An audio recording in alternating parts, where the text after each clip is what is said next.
तो दोस्तों हमारा आज का टॉपिक है विलोपन विधि से समीकरण हल करें। तो हमारे पास दो तरह के समीकरण हैं। पहला समीकरण है 2x प्लस 5y बराबर 16। तीसरा है 3x माइनस 2y बराबर 5। चलिए आज हम लोग विलोपन विधि से इस समीकरण को हल करना सीखेंगे। तो हम लोग स्टेप बाय स्टेप सीखेंगे। आप वीडियो में अंत तक बने रहिए ताकि आपको कोई भी कन्फ्यूजन ना हो जाए। चलिए स्टार्ट करते हैं। तो समीकरण को हल करने से पहले हम लोग संक्षिप्त में समीकरण क्या होते हैं उसे समझेंगे।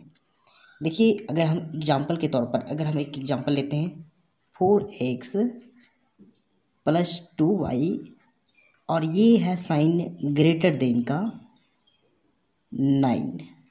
तो क्या ये एक समीकरण है? जी नहीं, समीकरण नहीं है। इसी प्रकार अगर ये साइन यहाँ इस तरह ना होके ऐसे रहता तो भी समीकरण नहीं है। तो समीकरण किस कंडीशन में होता है? जब हम 4x प्लस 2y और इस 9 के बीच जब हम बराबर का साइन यानी कि इक्वलिटी का साइन बैठा देंगे तब यह समीकरण बन जाएगा। इस चिन्ह को हम लोग इनइक्वलिटी यानी कि यह समान चिन्ह कहते हैं और इसे हम लोग क्षमता का चिन्ह कहते हैं यानी कि बराबर का चिन्ह कहते हैं। तो जब दो विजय व्यंजक के बीच बराबर का चिन्ह हो तब इसे हम समीकरण कहते हैं। तो समीकरण कैसे होता है, क्या होता है, हम लोग समझ चुके हैं। समीकरण का दूसरा कंडीशन ये है, अगर हमारे पास एग्जाम्पल के तौर पे अगर यहाँ 2 है और हम लोग बराबर में 8 लिखते हैं तो क्या यह समीकरण है? देखिए यहाँ इसके बीच में बराबर का साइन है तो यह समीकरण होना चाहिए। जी नहीं, इन दोनों में कम से कम किसी एक में चर यानी कि वेरिएबल होना चाहिए, यानी कि x या तो y या तो कुछ भी वेरिएबल डाल सकते हैं। तो समीकरण के दोनों कंडीशन को हम लोग देख चुके हैं। अब हम लोग इन दोनों समीकरण को हल करेंगे विलोपन विधि से। तो चलिए स्टार्ट करते हैं। सबसे पहले आप विलोपन का अर्थ समझिए। विलोपन का अर्थ होता है विलोपित या तो फिर विलुप्त करना, यानी कि हमें एक चीज़ को गायब करना होता है, किसी एक पद को गायब करना होता है। या तो x के पद को गायब करें या तो y के पद को गायब करें। देखिए अगर x के पद को गायब करते हैं तो हमारे पास इस तरह का कंडीशन बचेगा, यानी कि x के टर्म को गायब करने पर हमें सिर्फ y का टर्म बचेगा और उसके साथ कांस्टेंट का टर्म है वो बचेगा। अगर हम y का टर्म्स को गायब करते हैं तो हमारे पास x का टर्म बचेगा और कांस्टेंट टर्म बचेगा। तो यहाँ से हम आसानी से किसी एक का वैल्यू निकाल सकते हैं। तो यही तो हमें करना होता है। और समीकरण हल करने का मतलब होता है कि x एंड y का वैल्यू फाइंड करना है। तो इसमें क्या होता है, क्या मेथड है, वो अगला स्टेप समझिए। तो हमारे पास दो ऑप्शन होते हैं, या तो फिर हम x का टर्म्स को विलोपित करें या तो y के पद को, y के टर्म्स को विलोपित करें। तो चलिए हम लोग x के टर्म्स को विलोपित करते हैं। तो देखिए यहाँ x का जो पद है क्या क्या है, 2x एंड 3x है।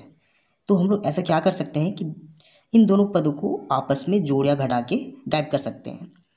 इसके लिए हमें क्या करना पड़ेगा, दोनों पदों को सेम बनाना पड़ेगा, मतलब बराबर बनाना पड़ेगा। तो कैसे हम लोग बराबर बना सकते हैं? देखिए अगर हम इसे 2x को अगर 3 से गुना करें तो हमें 6x मिलेगा और इस 3x को अगर 2 से गुना करें तो इस पे भी 6x मिलेगा, यानी कि दोनों बराबर हो जाएंगे। तो उसके लिए हम लोग टोटल समीकरण में गुना करना पड़ेगा। हम लोग समीकरण, इस समीकरण का नाम देंगे समीकरण 1 और इस समीकरण का नाम देंगे समीकरण 2।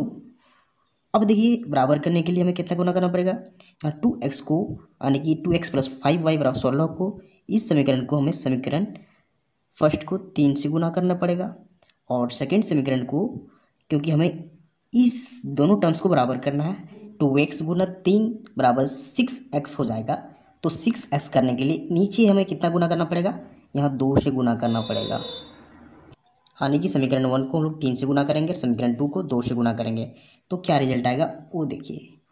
समीकरण 1 में 3 से गुना हो रहा है तो कितना हो जाएगा, 2x गुना 3 यानी कि 6x, प्लस का साइन है तो प्लस देंगे हम लोग, 5y गुना 3 15y हो जाएगा, बराबर का साइन है बराबर देंगे, 16 दिया यानी 16 इंटू 3 तो 48 इसका वैल्यू आ जाएगा।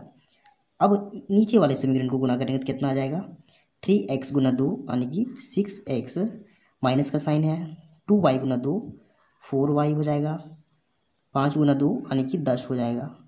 अब हमें दो नए समीकरण मिल चुके हैं, इसका भी नाम देंगे समीकरण 3 एंड समीकरण 4। अब देखिए हमारे पास 6x ऊपर भी है नीचे भी 6x है। तो अगर हम ऊपर के समीकरण में नीचे के समीकरण को घटा देते हैं तो 6x में 6x घट के जीरो हो जाएगा और सिर्फ हमें y के टर्म्स बचेंगे और कांस्टेंट पार्ट बचेंगे। तो इस तरह से हम y का वैल्यू निकाल लेंगे। तो देखिए हम लोग घटाते हैं, समीकरणों को जब घटाया जाता है तो चिन्हों पर विशेष ध्यान दिया जाता है। देखिए यहाँ 6, नीचे वाले 6 के पास प्लस का साइन है तो हम लोग इसे माइनस में चेंज करेंगे।